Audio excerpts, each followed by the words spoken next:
My name is Sean Chandler. I've been attending here since 2008, so I've been around for a long time.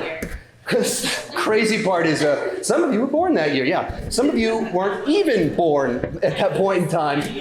That's how long I have been here, and to that point, I didn't have any kids when I first started attending here. Now I have 3 kids. I'm also not someone that, wow, I didn't think that was going to get so much applause, but thank you, the applause for my children. It's about to get dark with my kids because they can be kind of crazy. But I'm not someone that's normally anxious by nature, but as soon as I had kids, suddenly my anxiety level started to increase because kids are crazy and they don't make the best choices. So a few years back, I was actually writing a talk. Actually, I think it was an early version of this talk that I'm giving today. And my children walk up to me at the time. They were 4 and 6. And they say, hey, we'd like some apples. Can you help us cut them? And I was just kind of busy. I was like, you can have apples. Go ahead. Just go ahead and cut them yourself. And I'm in the living room. They walk into the kitchen. And I start to hear noises like a shh. And I went, wait a minute. How do you cut an apple? A knife. Wait, did I just send my 4 and 6-year-old to climb on the counter to grab a knife?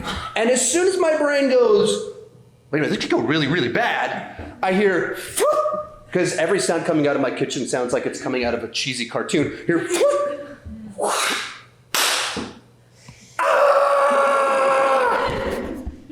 That's the story of how I went from 3 children back down to 2. So,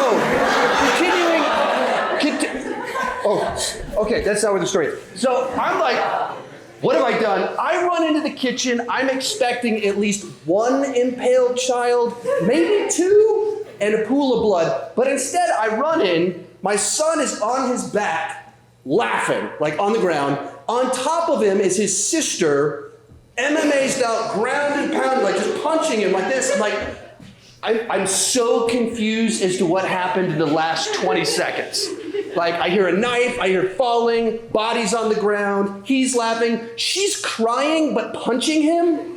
So apparently what happened was she went up to grab the knife, tripped and fell down, but was fine, but her brother, in true big brother fashion, starts laughing at her. And so she is embarrassed, and so she just jumps on him and starts punching him like crazy. And that's all that happened. This story that could have gone had a very different ending to it. Turns out, just a funny story that I can use in a sermon like this. Why do I say all that? Because as soon as I'm telling this story, and I was like, yeah, 4 and 6-year-old, go into the kitchen, cut your own apple. Every responsible person in the room goes, wait a minute, he just sent children to play with a knife. And you immediately go, that's a bad idea because we know that bad things can happen. We know actual tragedy happens, and though this time, it's just a fun little story. But it could have played out horribly, horribly differently. That's what we're talking about today, the pain and the trials of life. And for some of you, like a bad day, the pain and trials of life means, my latte was cold. And other people, like you've got stuff going on in your life right now that would shock the other people in this room. Like life is heavy and it is real. So what we want to talk about today is how do we respond to trials? And why is it that some people seem like they're crushed by the stupidest things? You're like, why are you having a meltdown over that? And other people face unbelievable pain in life. And they come out on the other side a better person. I remember a story back from 2006 where a gunman went to an Amish community, took 10 children hostage, shot 8 of them, and 5 of them died. You start thinking, like, what's as horrible of a thing as could happen? That. To a specific community. So how did the Amish respond? How did this community respond? They went to the family of the shooter to make sure they were okay. And you hear that and you go, well, that's a weird response. That's an extreme response because they had felt so much pain because of a member of that family, and their thought immediately was, how can we give grace to that person? Because those parents, that brother, that sister, they're in pain too. We need to go share love with them in God's grace.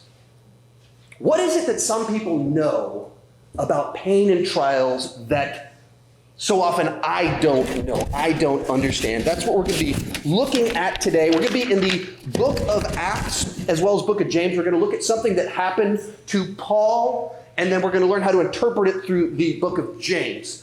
As we go through the book of Acts, sometimes it gets a little bit tricky because the book of Acts is cyclical. A lot of the same things happen kind of on loop. Paul goes somewhere, preaches the gospel, and then he gets persecuted. And then he goes somewhere, and he preaches the gospel. And then he gets persecuted. And then he goes somewhere, preaches the gospel. Wow, you're good at this. And then he gets persecuted. You are a genius. How did you know what I was about to say? But that's kind of how the book of Acts plays out. But the book of Acts is also descriptive, not prescriptive. What I mean by that is it's historic. It's telling you what happened. And everything that happens in the Bible isn't entirely clear what we're supposed to do with it. Like, if you read the book of Jonah, the point of takeaway isn't like if you have a pet whale, feed people to it. Like, it's just describing what did happen, not telling you what you're supposed to do with your pet whale. But other times it's prescriptive, telling what you're supposed to do. Do not murder. Lucan, stop it. But this is a passage that it tells us what did happen. And so sometimes it's best to look at other passages to interpret what are we supposed to do in light of that. And that's what we're going to do. See what happened to Paul and then use James 1 to interpret it. So we're in Acts 22. And dig this. Paul went somewhere, preached the gospel. He persecuted and he got persecuted. Spoilers! Come on, guys. Spoilers. Let's see what's about to happen. Acts 22, verse 21. Then the Lord said to him, go and I will... Paul is speaking, and he says, then the Lord said to me, Paul speaking, go, I will send you far away to the Gentiles. So he's in Jerusalem. He says to a group of Jews, I've been sent to the Gentiles. Which to us as Christians, the idea of going to new different people to spread the gospel, that's what we're commanded to do. That's Christianity 101. But to Jews in the first century, going to the Gentiles, big, gigantic no-no. So they have a different response. You might have spoiled it for me. Acts 22, the crowd listened to Paul until he said this. Then they raised up their voices and shouted, rid the earth of him. He's not fit to live. Whew! I'm hoping that when I get to the end of this sermon, that is not your response. That would be most unfortunate.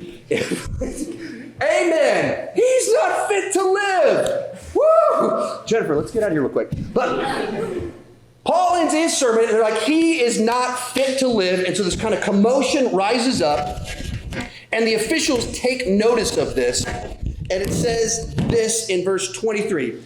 As they were shouting and throwing off their cloaks and flinging off dust into the air, the commander ordered that Paul be taken to the barracks. He directed that he be flogged and interrogated in order to find out what the people were shouting at him, or why the people were shouting at him like this. So flogging, you don't want to be flogged. It's just a brutal, brutal form of being whipped.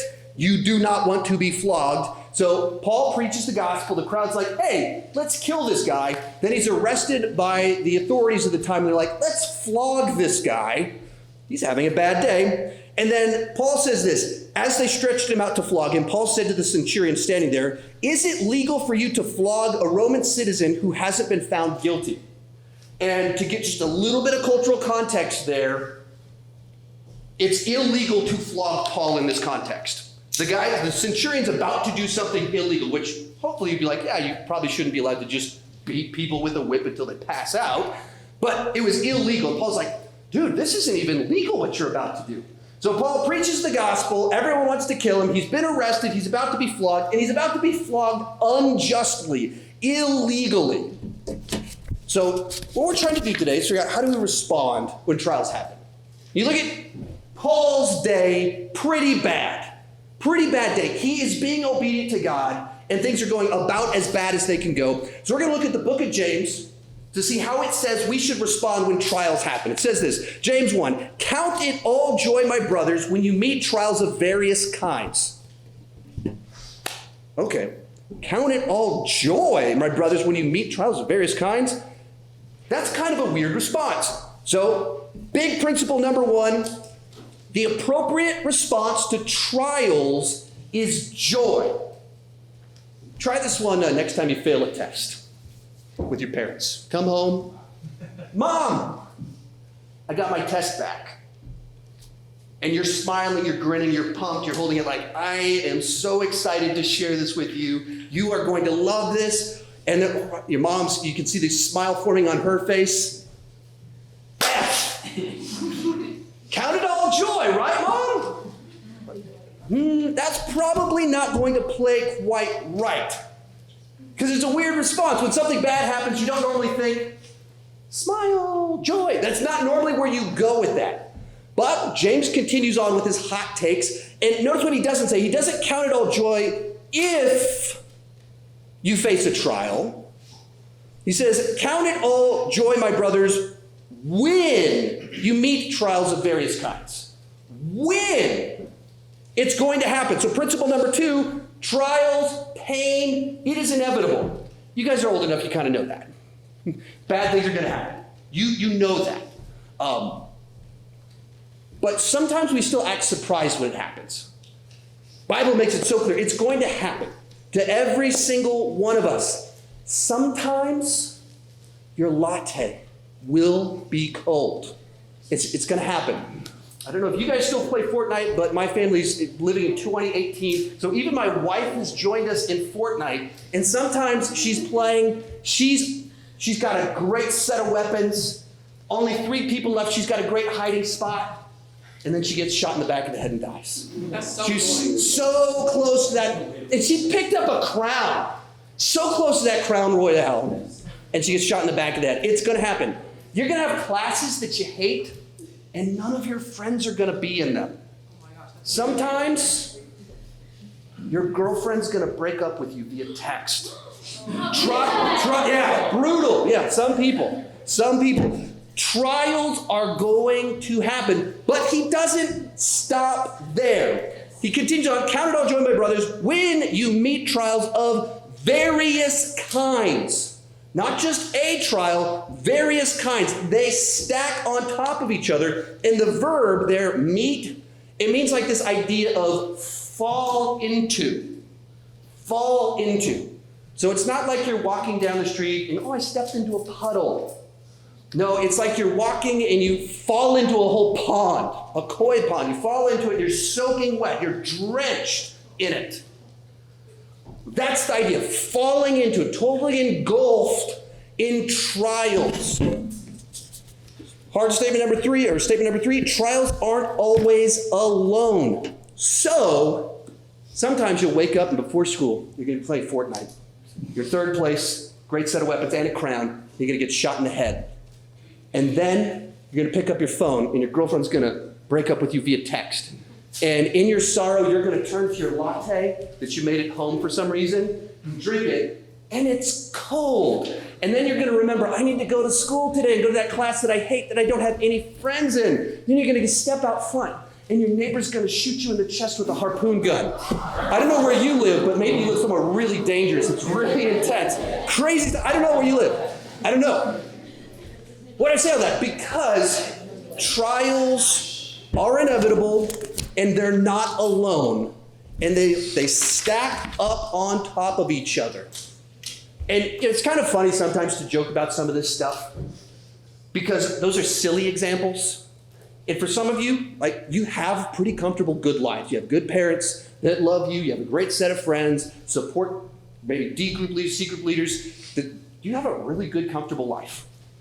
And there's other people in this room that are going through things that are really, really heavy, and no one even realizes it. In any room that you're in, that's always the case.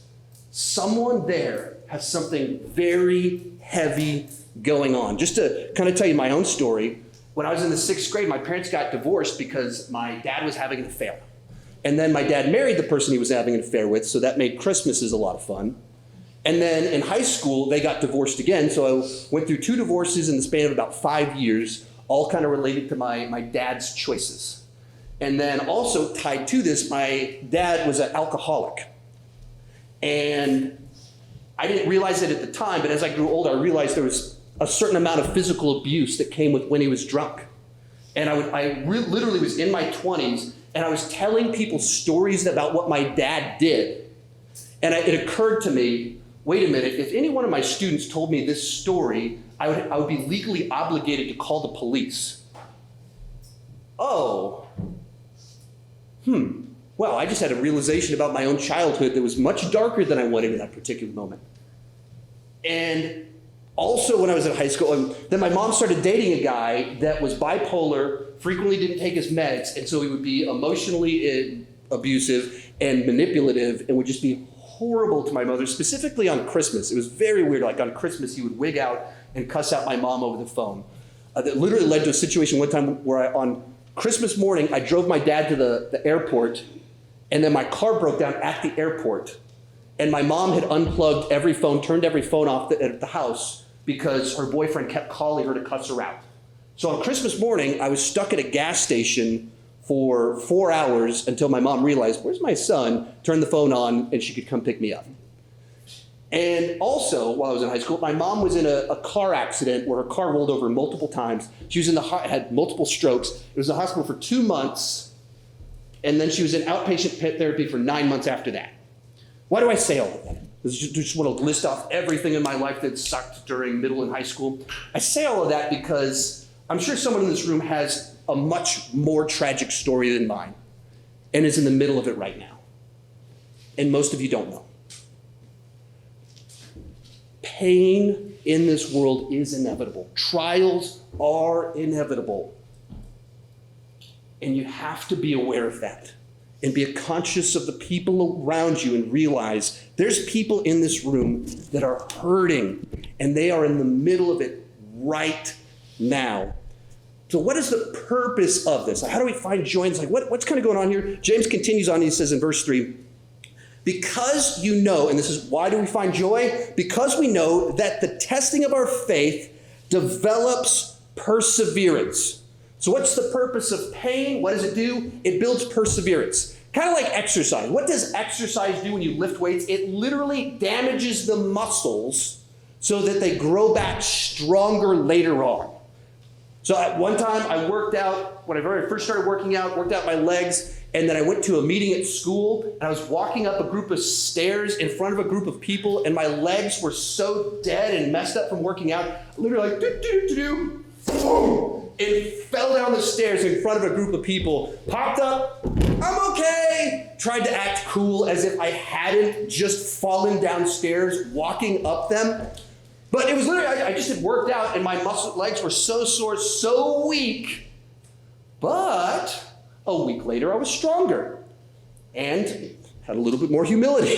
I embarrassed myself so badly. But you don't exercise because it's like, man, I just love the pain. I love it when I fall down the stairs. I love being on the treadmill like a human hamster.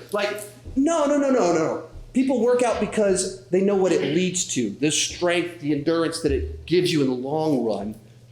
Similarly, that's what so much of the pain we face in life, it builds that. Continues on in verse 4. Perseverance must finish its work so that you may be mature and complete and not lacking in anything. Trials, pain build maturity. They build character. They, like children, well, actually I have some stories about this later on about my kids, but when you haven't faced anything in life, everything is a big deal. Like, why do 2-year-olds cry about everything that they don't have? Because that's all they know how to do, and it's a big deal when they don't have it right then. As you get older and you've dealt with more real things, suddenly that seems very, very, very silly. Because pain builds perseverance and it builds maturity. And you think, what are the stories that motivate us? It's about people that have faced incredible trials and came out better on the other end. They came out improved because of it. You think, superhero movies. You don't have someone that's awesome, their life is great, and they're also already have superpowers. They have no character development, no arc, no growth. They're just awesome, everything is good, and they beat up all the bad guys without any conflict. That wouldn't be a very good movie. No one wants that. No, you have Batman, Bruce Wayne, parents murdered in the street as he's a child. And because of that trauma, he dedicates his life to helping no one else face that again. Even when you have Tony Stark, Iron Man, he's someone that is super rich, but self-centered. And so part of his story is he has to be humbled and spends months in a cave and his heart gets blown up and it transforms him. He has to change and mature. The pain, the trial transforms him. And that's what we need as well. That the trials mature us. So going back to Acts, Paul's story continues on. It says, Acts 22, verse 30, Paul's bad day continues to get worse. The commander wanted to find out exactly Paul was being accused by the Jews. So the next day they released him and ordered the chief priests and all the members of the Sanhedrin to assemble. Then he brought Paul and him to stand before them. So he's like on a literal trial, not just a metaphoric, the trials of life. He's like in a literal trial because other people were mad at him. People are mad at him? Let's put him on trial to find out why. That seems a little bit backwards. Then verse 9, Acts 23, actually, to kind of fill in the gap, we're skipping over about 9 verses. Paul's on trial, and he kind of gets into it a little bit with the high priests, and he's like, I didn't even know you were the high priest. And then he tries to get the 2 different groups that have him on trial to argue with each other by posing a theological question to them. So they start bickering, and things get heated. And it says this in verse 9. There was a great uproar, and some of the teachers of the law who were Pharisees stood up and argued vigorously. The dispute became so violent that the commander was afraid Paul would be torn to pieces by them. Once again, I hope that I don't have that fear when I finish my sermon. He ordered the troops to go down and take him away from the force and bring him into the barracks. So things got so bad, so heated over what Paul said, that once again, a crowd of people wants to tear him apart for the second time in a day. A crowd wants to beat him up, and people already wanted to flog him. He's already been arrested. He's put on trial. He's having a very bad day. But he keeps continuing on and persevering. So we're going to go back to James, kind of what's the thing that ties this all together? What is the purpose of the pain that we face, the trials that we face? It says this in verse 9, and this is very metaphoric, so I'm going to unpack it afterwards. That the brother in humble circumstances ought to take pride in his high position, but the one who is rich should take pride in his low position, because he will pass away like a wildflower. For the sun rises with scorching heat and withers the plant, its blossom falls and beauty is destroyed. In the same way, the rich man will fade away even while he goes about his business. Okay, very metaphoric, poetic language. What's it saying? The rich man needs to learn something, and it's that all his riches will fade, and he needs to let it go. There's all these things in this world that we hold on to that we think will give us joy, and those are the things that we need to let go of. Big idea for today. Trials teach us to stop putting hope in the things of this world. Trials teach us to stop putting our hope in the things of this world. We are so accustomed to living for grades, graduation, sports team, getting that victory royale, getting into the right college, getting the right job, making enough money, getting the right boyfriend, getting the right girlfriend. We're so wired to put our hope, our happiness, our satisfaction in all of these things that don't ultimately satisfy. And they don't ultimately last. And we weren't designed to live for those things. Getting a victory royale? It's fun. Having money? Convenient. Makes life better. Air conditioning? I really appreciate it. Right now, I feel like I'm on fire and I'm sweating profusely in front of a room full of people. Comfortable things, they're not bad. But if we're living for comfort, if we're living for them, that's the problem. Trials teach us to stop putting our hope in things of this world and put our trust and faith in something more that lasts. Like, what is it that Paul understands? What is it that the Amish at the beginning of this talk understood? That in the biggest trials, the biggest pain, the biggest setbacks, their hope was never in this world. They never expected this world to satisfy. They know that it comes from somewhere else. One of the nice things about having kids is you get an unlimited supply of sermon illustrations because they're just like us, but much more simplified, exaggerated versions of us. So a few years back, it's my wife's birthday. We're riding in the car, and her birthday, she gets to pick the song we're listening to. So she puts on one of her favorite songs. So we're listening to this totally normal, nothing obnoxious, nothing weird about it, just probably a 20-year-old song. And in the backseat of the car, like, our son just starts like bawling, losing it, just crying. Something horrible is happening. What is going on here? And so we worried, like, did he get bullied at school? Like, is he in pain? What is happening? Like, Liam, like, buddy, man, are you okay? Different music. That's all he said. He just said, different music. Like, buddy, you're crying profusely because you want different music? Yeah. And you're like, what? This is not cry-worthy. And they're children. When you're young, you haven't faced the trials of life, it's not like you have these very big exaggerated responses to little things. But sometimes we do that too. And trials teach us to stop that. They give us perspective. In Acts 23, we're going back to what happened to Paul, closing out his little story. It says, the following night, the Lord stood near Paul and said, take courage. See, so what did Paul know that so often we forget? Christ plus nothing equals everything. And everything minus Christ equals nothing. What did the Amish understand? That when they faced ultimate pain, they would go and give love and grace to the people, to the family of the person that brought that pain. Christ plus nothing equals everything. Everything minus Christ equals nothing. If you have Christ, you have everything. And if your hope is in Christ, if that's what you're holding on to, and you face pain in this world,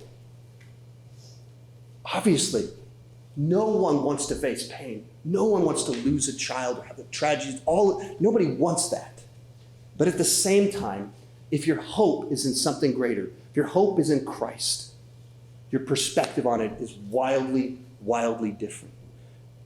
And what Paul knew, while he's having a very bad day, where multiple crowds are trying to kill him, he's almost flogged, he's put on trial, that Christ is there with him. The same way that Christ was for him on the cross. Christ was with him in that trial. And Christ was his hope. Christ was his prize. Christ is what he lived for. So if his comfort was lost, if he felt pain, if there was setbacks, he still got his ultimate prize, Jesus.